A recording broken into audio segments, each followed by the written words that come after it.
Hi everyone. आज हम बात करने वाले हैं एक ऐसी कंपनी के बारे में जो मार्केट में इतना पॉपुलर तो नहीं है, but it is one of the largest recycling company in India. It is known as a Jain resource recycling limited. Basically the company is one of the largest and fastest growing non ferrous metal recycling company, and company के पास पिछले 7 decade का experience है। The company was established in 1953, and in 2013 they had started their lead refining unit. Company अभी 2.4 lakh matric ton का combined production करती है। अगर हम कंपनी की प्रोडक्ट लाइन के बारे में बात करें तो कंपनी का मेजरली 4 प्रोडक्ट हैं। First is lead, second is copper, third is aluminium and fourth is tin. Company has an employee of 475 plus and customer base of 350 plus, जिनमें से इनके मेजर कस्टमर हैं Luminous, Nissan, Mitsubishi and Vedanta.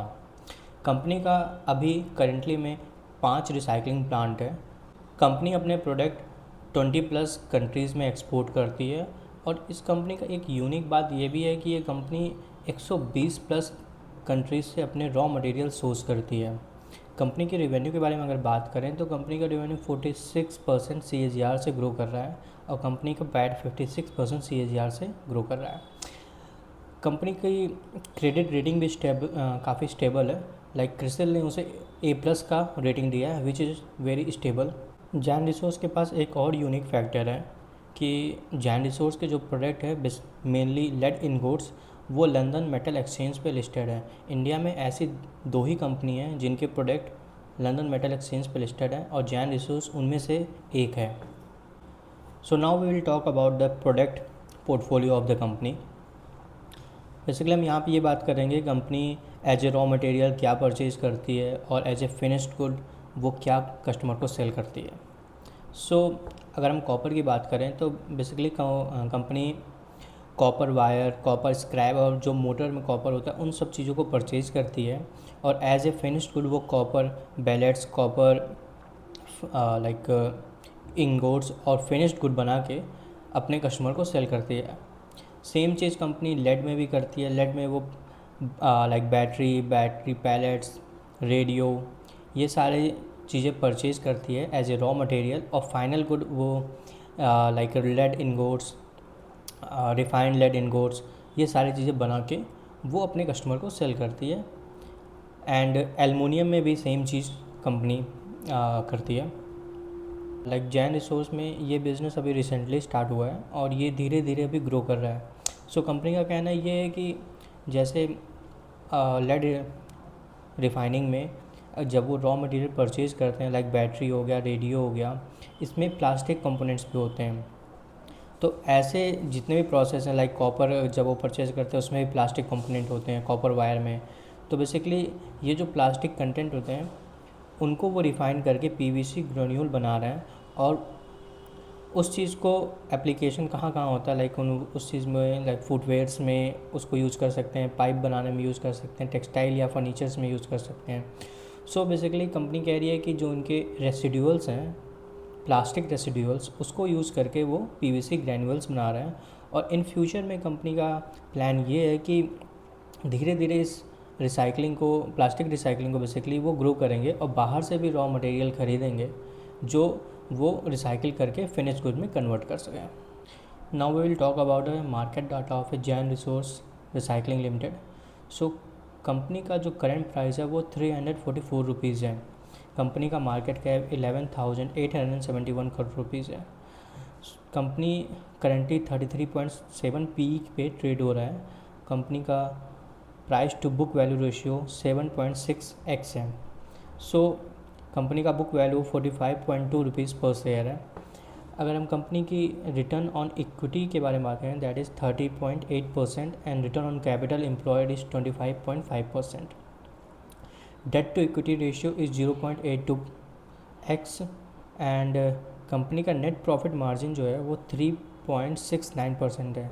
Basically जो recycling companies होती हैं उनका net profit margin ज़्यादा नहीं होता है। Majorly they are in the range of like 5% to 3% और 3.5%। अभी हम इस चीज़ के बारे में डिस्कस करेंगे कि ये नेट प्रॉफिट मार्जिन इतना कम क्यों है। सो कंपनी का 52 वीक हाई जो है वो 594 रुपीज़ है एंड 52 वीक लो 248 रुपीज़ है। So this is the price chart of the company. Basically company का IPO 1 अक्टूबर 2025 में आया था और IPO का प्राइस था 232 rupees. So company has given A 48% of return from the IPO price till today price which is 344। अगर हम इस प्राइस चार्ट को गौर से देखें तो like price is trading about 200 day moving average. So यहाँ पे प्राइस ने 200 डे मूविंग एवरेज को ब्रेक किया which is near about 400 rupees. So इसके पहले प्राइस नियर अबाउट 570 580 टच हुआ था। उसके बाद प्राइस का फॉल हुआ लाइक 350 के करीब। This is near about 200 rupees fall. और इसके पीछे का रीज़न भी हम अभी डिस्कस करेंगे कि ऐसा क्यों हुआ कि प्राइस ड्रास्टिकली इतना नीचे गिर गया। So now we will discuss quarterly result of a company. तो अगर हम रेवेन्यू की बात कर रहे हैं, रेवेन्यू 76% से ईयर ऑन ईयर ग्रो किया है। सो Q4 लास्ट ईयर में रेवेन्यू था 1760 crore and Q4 present year में FY26 में रेवेन्यू है 3105 करोड़। अगर हम ग्रॉस प्रॉफिट मार्जिन देखें तो उसमें डिक्लाइन है नियर अबाउट 5% का 4.02% का डिक्लाइन है। सेम एबिडा मार्जिन में भी डिक्लाइन है एंड नेट प्रॉफिट मार्जिन में भी 95 BP पॉइंट 0.95% का डिक्लाइन है। सो इसके पीछे मेजर रीज़न ये है कि अभी जो US ईरान कॉन्फ्लिक्ट चल रहा है इसके वजह से इनके कई सारे शिप स्टेट ऑफ हॉर्मोस में फंसे हुए हैं, क्योंकि इस कंपनी का मेजर जो रॉ मटेरियल है वो बाहर से आता है और ये कंपनी कई सारे बाहर के जो कंट्री हैं उनको एक्सपोर्ट भी करती है। तो इसके वजह से इनका कॉस्ट इंक्रीज़ हो गया और इनके कई सारे शिप भी स्टेट ऑफ हॉर्मोस में फंसे हुए हैं। और रिसेंटली जो मेटल की रैली थी इनके वजह से भी इनका कई सारे मेटल का price near about 30 to 40% increase हो गया। उस रीज़न के वजह से भी कंपनी का मार्जिन डिक्लाइन हुआ है। बेसिकली कंपनी क्या करती है कि सपोज़ किसी मेटल का प्राइस आज 100 रुपीज़ है तो कंपनी 80% या 82% की प्राइस पे उसको एज ए स्क्रैप खरीदेगी, फिर उसे रिसाइकिल करेगी एंड देन उसे सेल करेगी। तो जो कंपनी के पास 17-18% का बीच में गैप है, उसी गैप में इनको अपने सारे एक्सपेंसेस निकालने हैं, सारे खर्चे निकालने हैं और उसी में इनको अपना मार्जिन बनाना है। तो अगर कॉपर का या किसी भी मेटल का प्राइस इंक्रीज़ हो जाता है तो इनका जो बीच का मार्जिन वाला पार्ट है ना वो डिक्रीज़ हो जाता है बिकॉज ऑफ इनका कुछ रियलाइजेशन फार्मूला है जिसके बेसिस पे ये लोग अपने रेवेन्यू डिराइव करते हैं। सो वो जो मार्जिन है वो डिप्रेस हो जाता है अगर मेटल में रैली हो गया या कुछ भी ऐसे अनसर्टेनिटी हो गया इसके वजह से। बेसिकली अगर हम Q3 FY26 में बात करें तो कंपनी का ये कहना है कि Q3 में क्या हुआ कि जो मेटल रैली स्टार्ट हुई तो चाइना ने बहुत सारे मेटल परचेज़ किए। इसके वजह से उनका Q3 का रिज़ल्ट पॉजिटिव आया था। और अगर हम Q3 और Q4 को कंपेयर करें तो जो डिफरेंस आ रहा है इसके वजह से आ रहा है। उस वक्त मार्जिन अच्छे थे, उस वक्त प्राइस मेटल प्राइस और इंक्रीज इतना नहीं हुआ था जितना Q4 में उसका इफ़ेक्ट आ गया। So this is the reason जिसके वजह से हम लोग जो प्राइस चार्ट में देख रहे थे ये प्राइस फॉल हुआ है।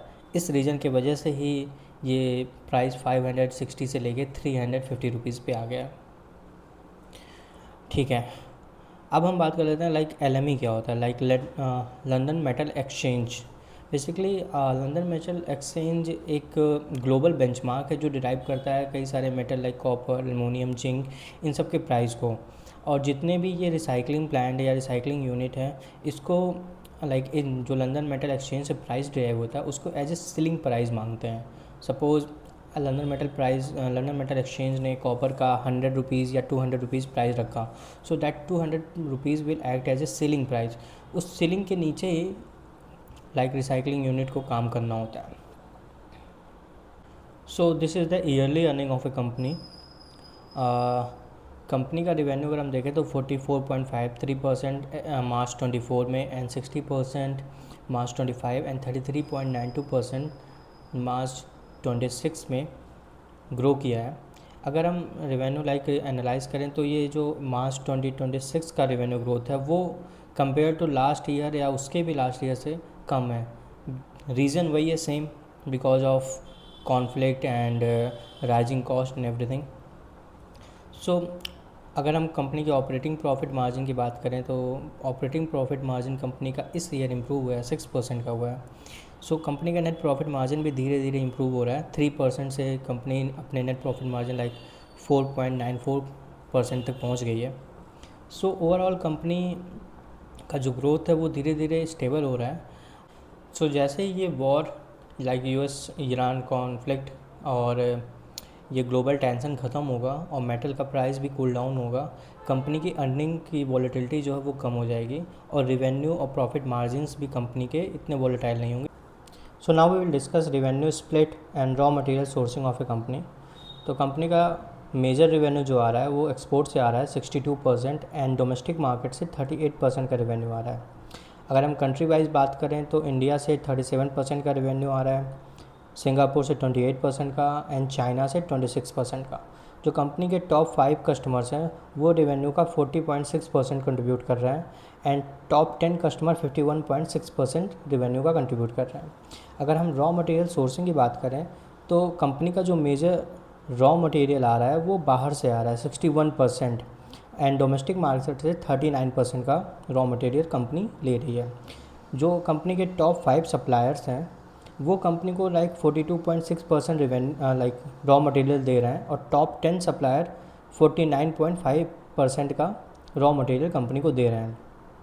कंट्री वाइज अगर हम बात करें तो यूनाइटेड स्टेट 31% रॉ मटेरियल दे रहा है and Malaysia 6%, Brazil 41% and Kuwait 4%. So this is the volume analysis कि कंपनी का कॉपर, लेड या एल्युमिनियम में कि वॉल्यूम ग्रोथ हो रहा है या नहीं हो रहा है. बेसिकली रिवेन्यू जो है वो 2 फैक्टर से आएगा, लाइक वॉल्यूम इनटू प्राइस.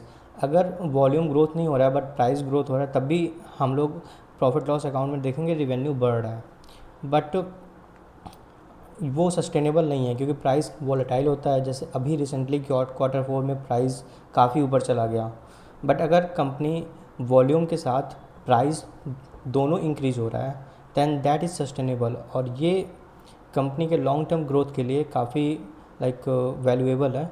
सो हम लोग अगर एनालिसिस करें तो कॉपर का वॉल्यूम भी इंक्रीज़ हो रहा है, लेड में भी इंक्रीज़ हो रहा है और लाइक एल्युमिनियम में भी इंक्रीज़ हो रहा है. So that's all. Thank you.